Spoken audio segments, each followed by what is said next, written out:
welcome to episode number 2 of Shades of Gay, the show that brings you all the latest news, views, and of course, a little touch of shade. Why? Because we all love a little touch of shade in our lives. There's nothing wrong with that. This is our second episode, and we are delighted to be back with you guys. Before we get started, I just want to say a huge, massive thank you to all of our viewers, all of our followers, our subscribers, everyone out there. Our first episode was an absolute hit. We've had so much love and support from the community and beyond, with people getting in touch via social media, via emails, and all that kind of good stuff. And we just want to say a huge, massive thank you to all of you for all of that love and support. You're the reason why we're doing this. You're the reason why this is all happening. So we are so glad that you're enjoying it. And stay tuned with us, because you are in for a big treat today. So, as you probably know, my name is Jay. I am one of the hosts here on Shades of Gay, and joining me, as always, are the fabulous Susan McGrady. Woo! And the other fabulous gentleman is Mr. Rob Partridge. Cheers, ching ching. And as you can see, I'm joined on another screen by two stunningly fabulous ladies who are famously known throughout this country for being known as the Mammies. It's the one and only, or the two and only, Ann Gretta. Hi ladies, how are you? Thank you for having us, lads. We appreciate it. Thank you for joining us. We are super, super excited, and there's loads of stuff that I want to talk to you guys about. I won't get into it now. We're going to save all the juicy stuff to the end. But I am going to start with asking you, how has your week been, girls? How are you getting on? Yeah, you can go first. Well, apart from being a bit like Groundhog Day for everybody, I suppose, with COVID, everything is repeat. But we're into December now, so let's hope people don't go too mad. Yeah. We have our grandchild down for a couple of days, so we're super excited about that. We were sweating that she wouldn't go to bed and go to sleep. You know, that'll be the one night that it would happen, and we're like, but she did. Excellent. Brilliant. Really. Yeah. You have her well trained. How old is she, Greta? She's 3. She's 3. Oh, bless. So we're lovely, aren't we? Yeah. Excellent. So you can unwind and relax now and have yourselves a little adult beverage, perhaps. Yeah, tea. Or just a cup of tea. You know, that's just as good. That's just as good. Encourage adult beverages. Good is mostly tea. That's the clubs, Well, I'm on the water myself tonight. I don't know where I've put it, but I'm on the water. I can't put it down because the dog will only drink it on me, but I'm on the water. Susan, how are you doing, my love? You look fantastic, by the way. Thank you. I went to the full effort of curling my hair tonight so that it would look different to last week. I'm doing much better than I was last week. Last week I had gone through, for the last episode, I had just gone through my first COVID test, and I was having sort of a rough week, but all has returned to well and goodness, aside from, you know, the fact that I'm fully functionally broken as a human being. But otherwise, things are spectacular. Look a bit broken. That's typical Irish, isn't it? We're in the dumps, we're broken, but we're great. Yeah, exactly. You know what? Because we can have a cup of tea and it'll all be fine. Yeah, once we have the tea. Once we have the tea, that's it. Rob, my darling, how are you? And first of all, where are you this week? Where are you coming from this week? I'm in my newly decorated kitchen. Fabulous. Did Brad do all of that work? Absolutely. Well, you don't think I lifted a finger, do you? He did the lot. Of course not. Pipes relayed, on-site rubbish removed. He was fantastic. Can't fault him at all. Good. Again, you have him well trained. How's your week been? Do you know, my week hasn't been too bad. I've had a new carpet in the office. I was going to get a new desk, but I decided there was nothing wrong with the one that I've got, so I've stuck with it. Other than that, the week's been pretty uneventful, but nice. Do you know, I like it when things aren't too hectic. So, yeah, I can't complain. Yeah, give it time. You have been busy, though, because you've been doing it. You do a lot of, obviously, with editing of the show and then social media, and you've got your finger in lots of pies. So you're always kept going. Yeah. There's no stopping you. A new carpet, but no new desk, but maybe loaded. Where's all this coming from? Well, I'm not going out, am I? Because of COVID, I'm not spending anything. Okay, that's true. That's true. So we got to spend our money on something. I'm sure Amazon are rubbing their fingers with all the extra money they're making.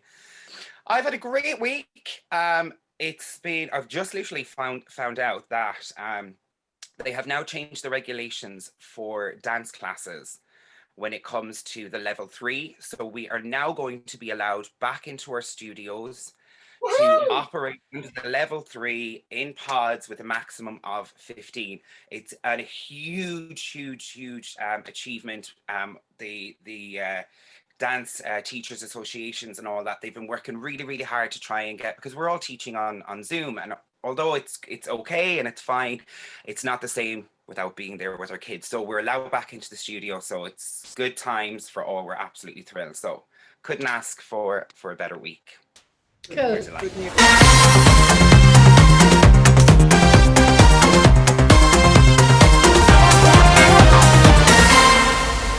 with everybody telling me all the news and gossip of the week, we're going to go straight into our first topic.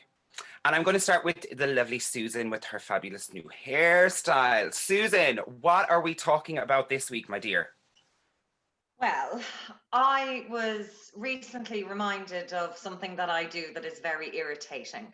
And what I wanted to ask you all is, what is your most annoying habit? And I thought to put a little bit of a twist on it, maybe Greta could tell us Ann's and Ann could tell us Greta's. That's kind of evil. But whilst we have the little twist there going on, Ann, do tell us, what is, in your opinion, Greta's worst habit? I don't know, really. How many am I allowed to give? Well, give us our top 3.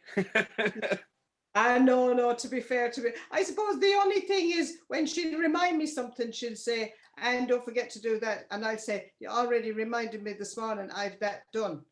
Greta, what about Ann? What do you think? Does Ann have any bad habits?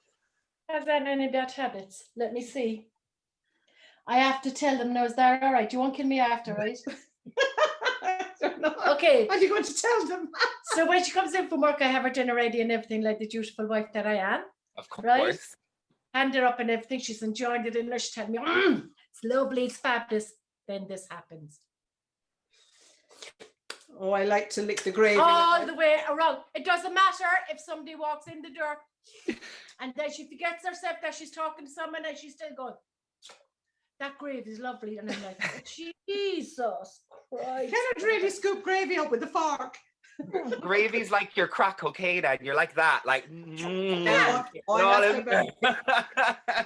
If the dinner ate, the last bit of gravy that's on the plate, I have to take it up. Like you wouldn't mind if she got a bit of bread, like every hour and, mop her up. No, Yeah. finger, then room for it's bread. dripping, and then down the t-shirt and. I'm sure I've no room for bread or anything else after the fire. Now, you know what though? I think actually, now that Greta has revealed that, let's go back to Ann. Ann, does Greta have any bad habits now? I can't think of anything off the top of my head. I can't. I'm all right, Jason. No. Yeah, see, there you go. Perfection. I suppose the bottom line is, Jay, I don't take any notice of her. So. You're too busy licking up the gravy off the plate. What's about me, Jay, is when she's sitting down and she's doing her business and everything, and I'm coming sweeping with the sweeping rod under her legs. Lift your feet, and lift she's, your for feet. God's sake, you only did it. And I'm saying, I know, but I there's said, crumbs. you mopped already this morning. Yeah, but you're just after eating a load of crusty breads all on the floor now. There's stomach in the light formation. And you couldn't have mopped up the gravy with the crusty bread while you were at it. I've got out the gravy. There'd be nothing left to mop up, Susan. Jesus. Rob, bad habits. Have you any? No, none at all. I am practically perfect. I said to my husband, right, look, we're talking about, our bad habits on the show. And what do I say? Because obviously I have none. And he started to laugh. And after I'd sent him out of the room, he came back in and he calmed down a bit and finally agreed with me.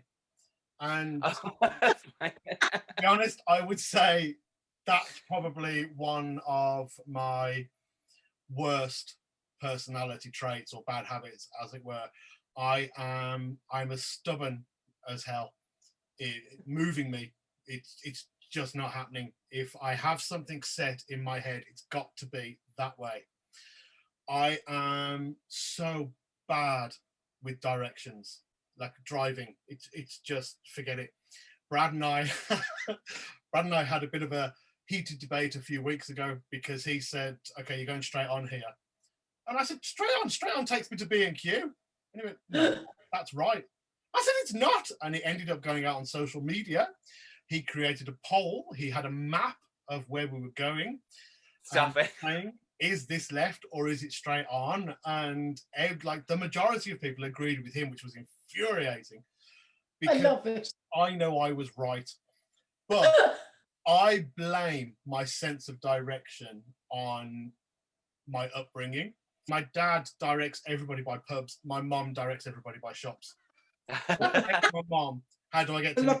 And she'll say, well, you go to the bottom of the road for the newsagents.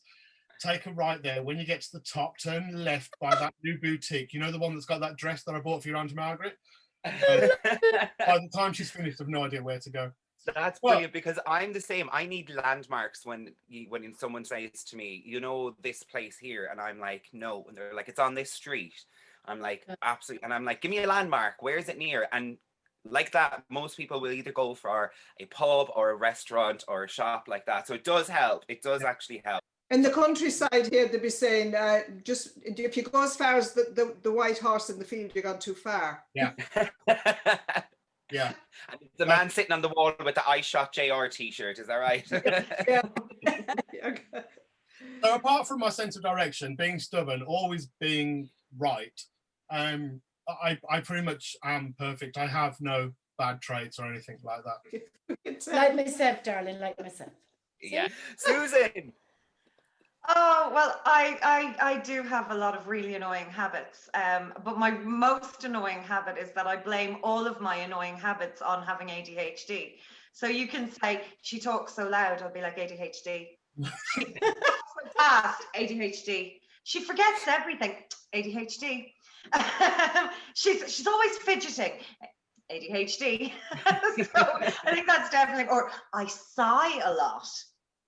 ADHD. Well, at least you do have.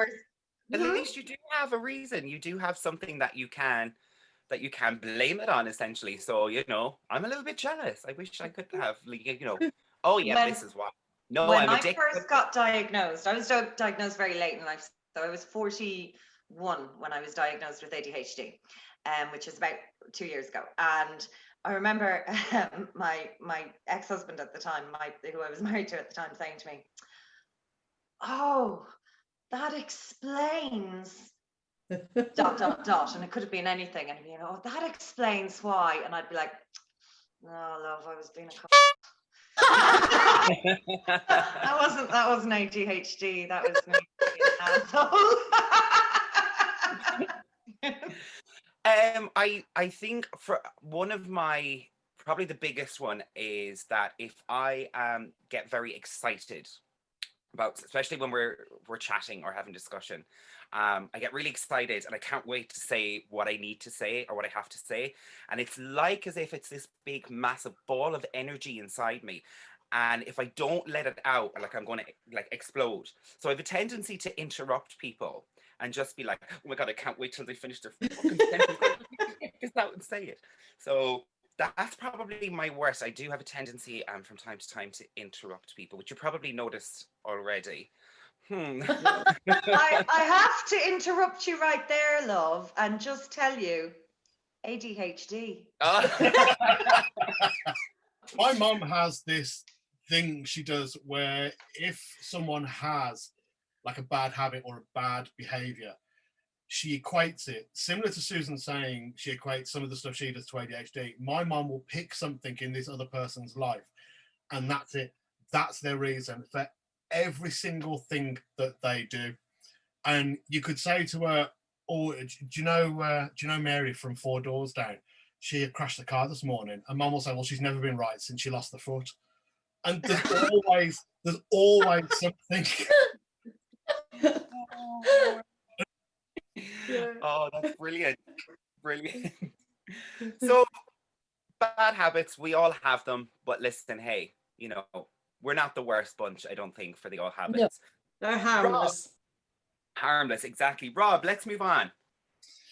So What are you bringing to the table for this week's episode? the word guys or lads.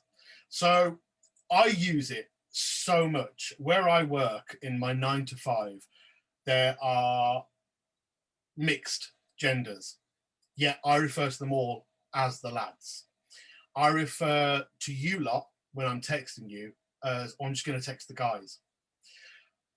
But it's become gender unspecific as a word. But I think we should stop using it because it is, regardless of what we say, it is gender specific. And the way to prove that is if you go up to a man that identifies as straight who uses the phrase guys, and you say to him, well, how many guys have you slept with? Instantly, or how many guys have you had sex with? Instantly, it's going to be no, absolutely not. It's not. So it stops becoming gender non-specific at that point. So I want to know what your thoughts are about that word, about guys, about lads. Do you know, it's overuse. What do you think? The funny thing is, right before you had said that you were using this as a topic, I had just messaged you guys. I just messaged on the WhatsApp group, and I had said, hey guys, hope you're all well. What are your topics for the week? And then Rob comes back with his topic, and I'm like, oh my God, I can't believe like that's your topic, because I've just literally used it. Susan, what are your thoughts on that? This was something I wouldn't have been aware of until, again, about 3 years ago, when I started hanging out in Chocksalas and I started getting involved with the Pride community. I would have had no understanding that it might bother somebody to be called lads, because guys wouldn't be a word I would use an awful lot. But growing up in Galway, lads, what are you doing? I'm going out with the lads. And it could be the girls, it could be, but it was, yeah, I know, I'll be down with the lads. I'll be with the lads around in Monroe's, or it was always, it's just a colloquial term that we have used in Galway for as long as I remember. So I habitually would use it, and I still habitually use it. I do refer to my sons as one of two things. It's either the minions or the lads, but they are 3 sons. So, but becoming aware of it within the Galway Community Pride committee and going to the various different Pride events, where I suppose I learned over time that there are people who find that quite harmful and upsetting to be called lads. So I've tried as hard as I can to modify that, but I won't say that I've got it perfect, because I still do. I mean, it's been so deeply ingrained in my vocabulary that it actually takes you kind of need to kick yourself and go, oh, hang on, actually that's no longer acceptable, even if it was or wasn't when I was growing up. If I wasn't aware that it wasn't acceptable, it's just one of those words that it's just part of growing up in Galway, I think. For me, I'd love to be more aware with it, and I try to be, but I know I don't always achieve that. I think it's the same as other terms as well. That like, especially what I would use the word babe. I would use the word hon, darling. And I would tend mainly to use those kind of phrases rather than the guys or the lads.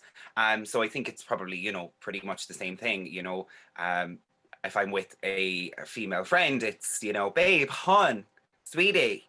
You know what I mean? Ladies, Ann Gretta, what do you think? What are your thoughts? Do you use those kind of words with people? Or? Well, first, all right. I was brought up in Manchester, so it was all love.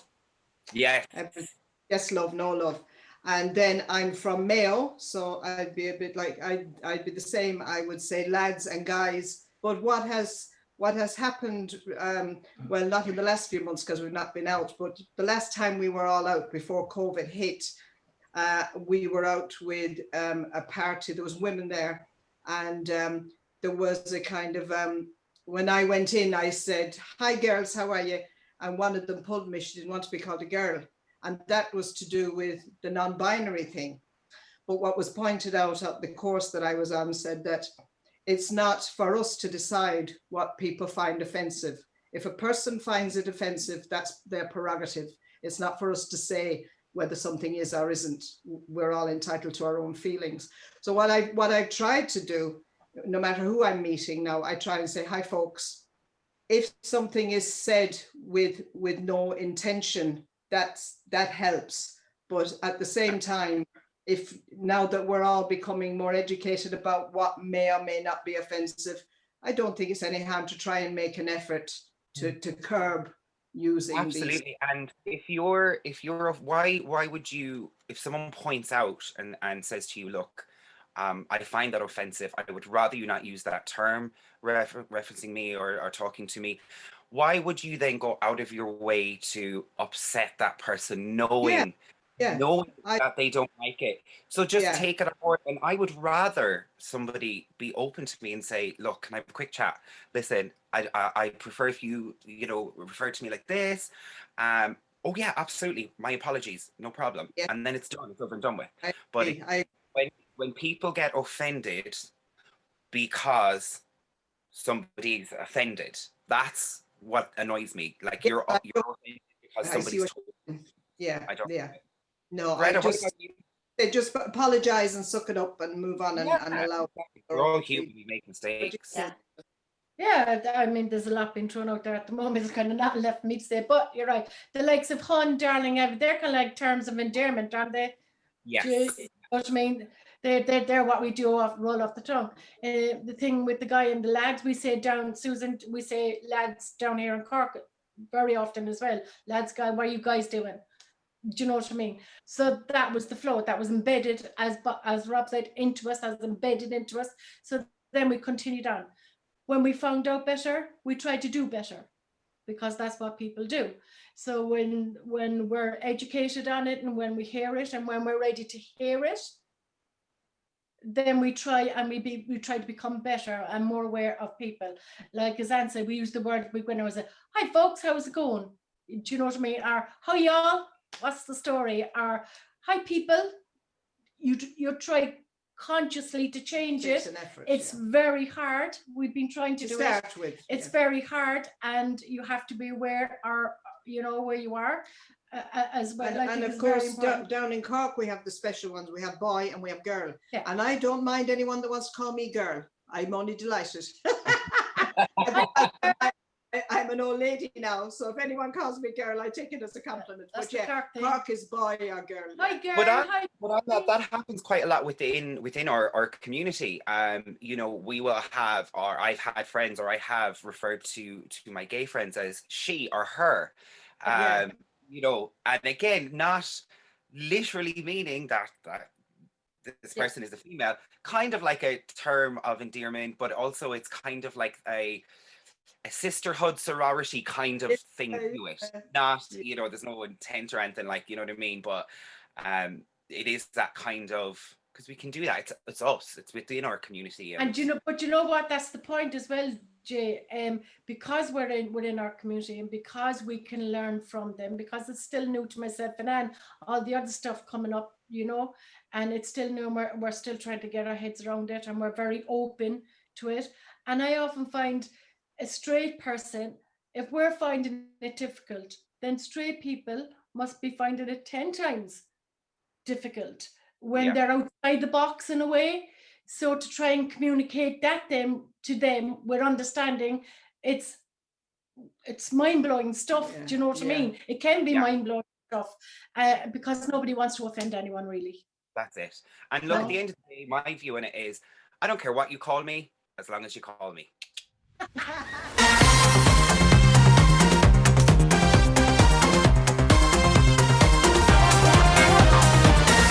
Time to have a good old chinwag and a chat with the Mammies and Ann Gretta.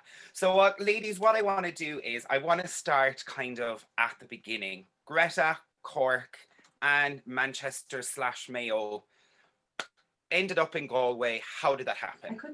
I started going to Galway to meet different people there through the GCN, and there was a group that used to meet. There was no gay bar, but they used to meet wherever they'd say they'd meet. It could be in the Bell, or it could be the Pump House, or and then after a few months, they said they were going, now I was married at the time and my husband knew what was going on.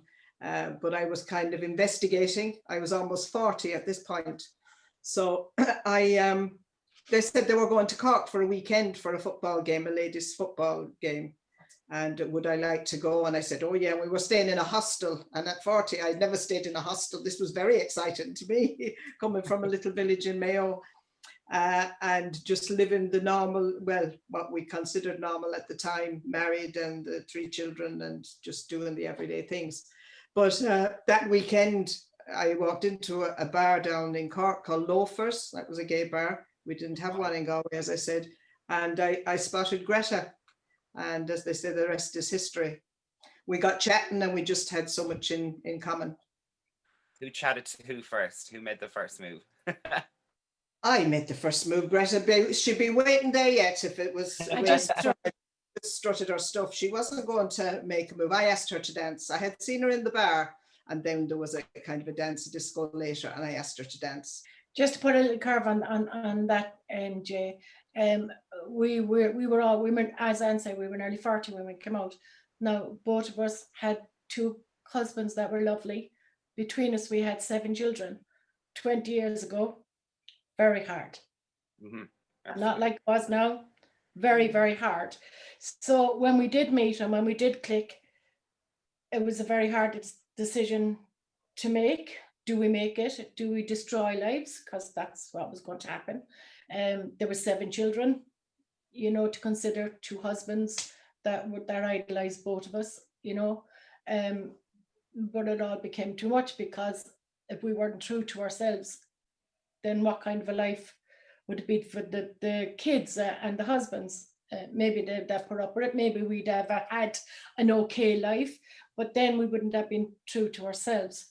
So we did take the leap, and the kids were there, and I suppose for us, it was hard knowing that our kids were going to go through so much pain, as well as our husbands. You know, there's nothing we could have done about it. We tried to make it as easy as we could. There was going to be heartbreak.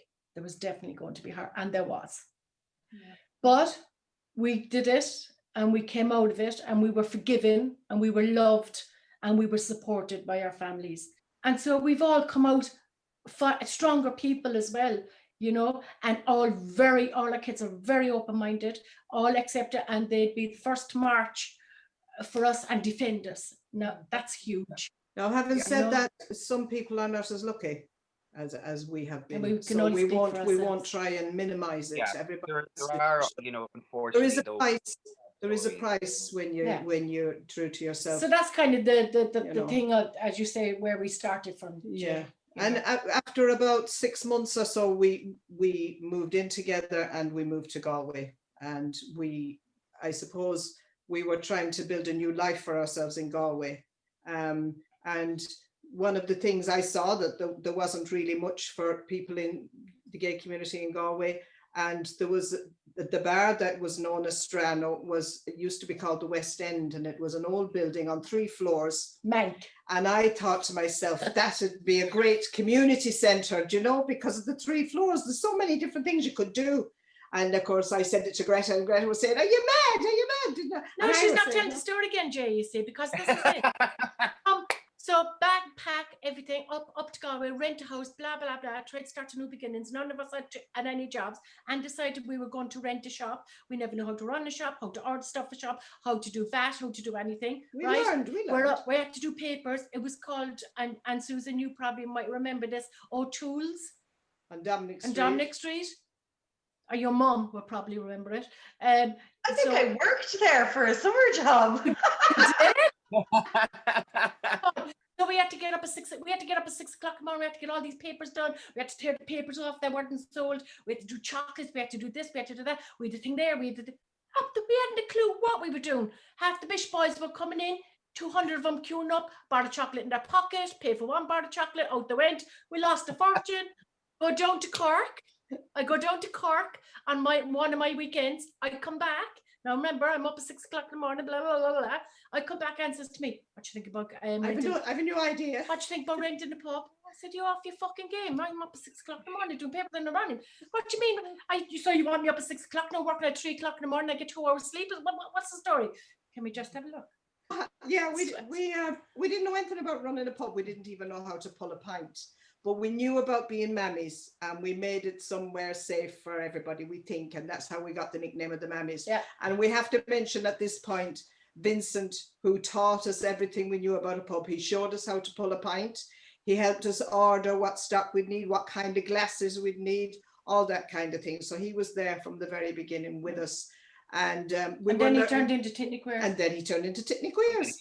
He would do the drag shows. And I told him Titney would get a mention in the show. Yeah, and absolutely. I think we started a little campaign, hashtag bring back Titney. Absolutely. But on that, girls, I have to say that you brought up the word community there.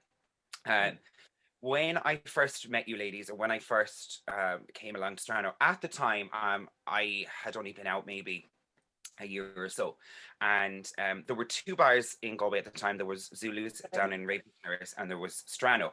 And Strano was known as the lesbian bar at the time, and Zulu's was the guys bar. That's where the guys went. And a very good friend of mine, Niamh Coppinger, had said that, I think it was like a random Thursday evening, there was a darts tournament on in Strano, crazy darts. Come on, let's go. And I was like, no, I'm not going. And that's the lesbian part. I'm not going. Yeah. Turned out I went, and thank the Lord I did, because I met some amazing people, including both of yourselves. And it was after that night that you guys approached me and asked if I would work in the bar. And I was like, and like yourselves, I was like, I've never pulled a pint in my life. I haven't a freaking clue, whatever. And you guys offered me a job, and I took the job, and it was absolutely fantastic. We had the most amazing time and the most amount of fun. Like you said, community centre as well earlier, and it really was. It was more than a pub. It was a home away from home. It was a drop-in centre. It was, you came to spill your troubles. You came to share your celebrations. It was everything. And that was thanks to both of you. And I know I'm saying thank you from me, but I'm also saying on behalf of the many people who passed through the doors of Strano, who felt safe and loved and accepted.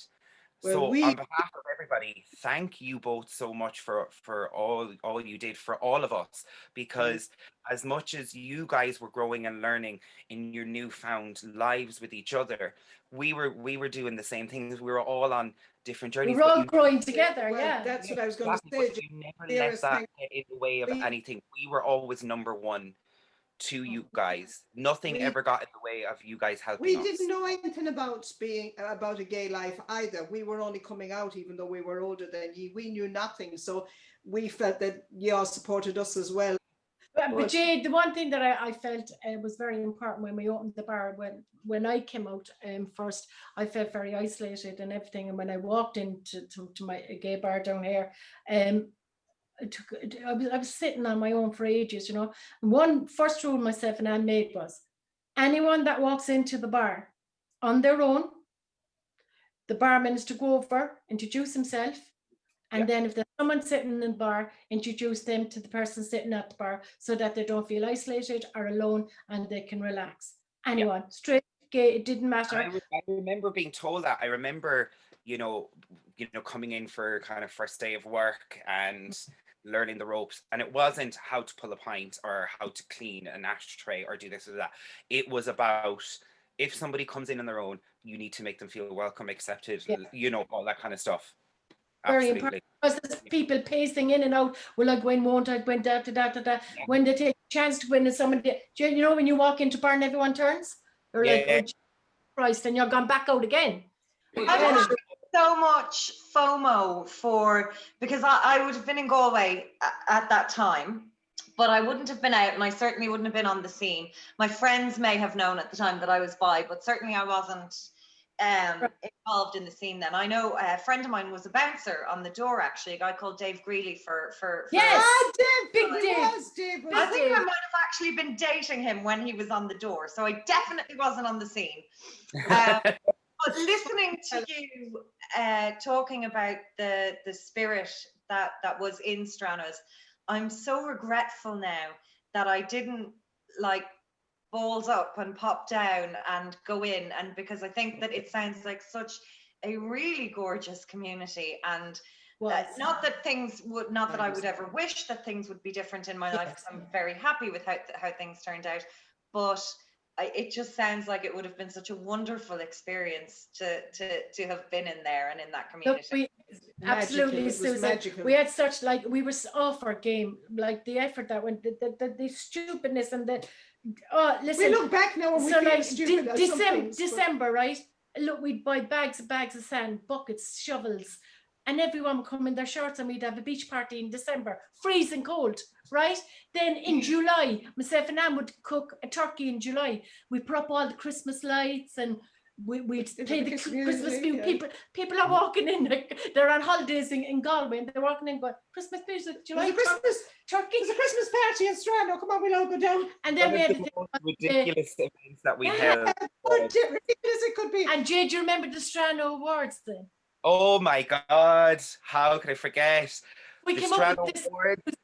and Rob about the Strano Awards, right? So what it is, we went away and we got trophies, and we got these leaflets put up so that the community could vote. We say for the best barman, or we'd have heats for a couple of weeks beforehand, and it'd be around the same time as the Academy Awards would be on the TV. Yeah.